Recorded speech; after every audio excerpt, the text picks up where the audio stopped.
এখন এই ভাওয়েলের ব্যবহারটা এ এন এটাকে বুঝতে পেরেছেন? ভাওয়েল এবং কনসোনেন্টের ব্যবহারটা clear? G. That's great. Okay, so এরপরে এবার আসেন দা বয় বালকে দা বুক বইটি। এই দায়ের ক্ষেত্রে একটু কথা আছে। দায়ের ক্ষেত্রে কি কথা আছে? ওই যে বলছিলাম ভাওয়েল আর কনসোনেন্ট মিয়াকে চিনতে হবে। ভাওয়েল কয়টা? পাঁচটি। কি কি? A E I O U. Consonant কয়টা? That's great. ভাওয়েল ছাড়া বাকিগুলো হচ্ছে consonant. Please mute yourself. Please mute yourself. Okay, thank you so much. Imtiaz sir একটু মিউট করে ফেলেন। আচ্ছা, যেটা বলতেছিলাম, ভাওয়েল হচ্ছে পাঁচটা, এ ই আই ও ইউ, বাকিগুলো হচ্ছে কনসোনেন্ট।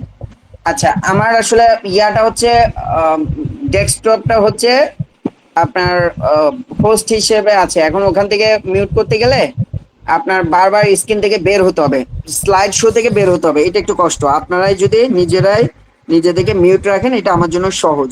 ইমতিয়াজ স্যার ঘুমিয়ে পড়েছেন কিনা বুঝতেছি না, উনি আনমিউট অবস্থাতেই আছেন সব সময়। আচ্ছা, ঠিক আছে। কনসোনেন্ট দিয়ে শুরু হওয়া শব্দের শুরুতে টিএইচই আসলে তখন এটার উচ্চারণ হয় দা।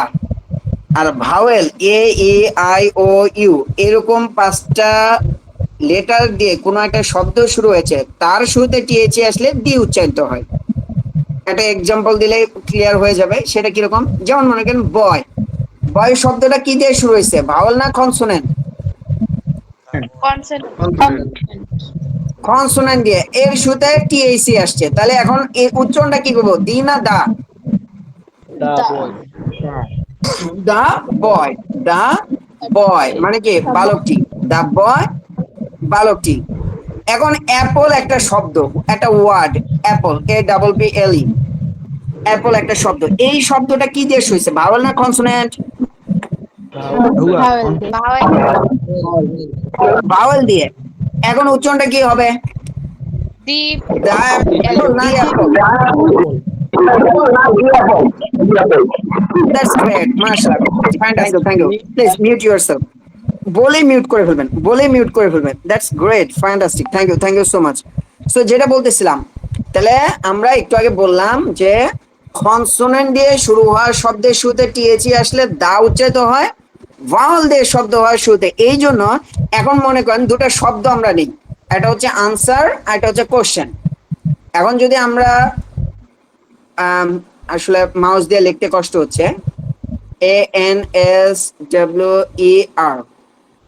এখন অনেক সময় আমরা বলি না প্রশ্নটা, সরি, প্রশ্নটা অনেক সহজ, প্রশ্নটা অনেক সহজ। এখন দি আনসার না the answer? The answer.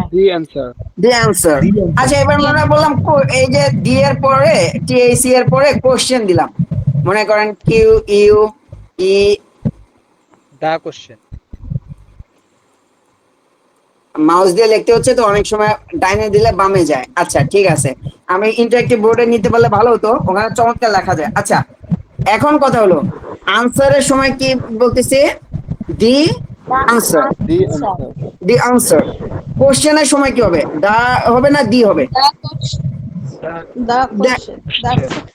That's great, fantastic. এগুলো একটু খেয়াল করলে তাহলে আমরা বললাম যে দা বয় আর the apple, the answer, the question. The answer, the answer of this question is very easy. এই প্রশ্নের উত্তরটা অনেক সহজ। The answer of this question is very easy. এটা আমরা আস্তে আস্তে শিখবো।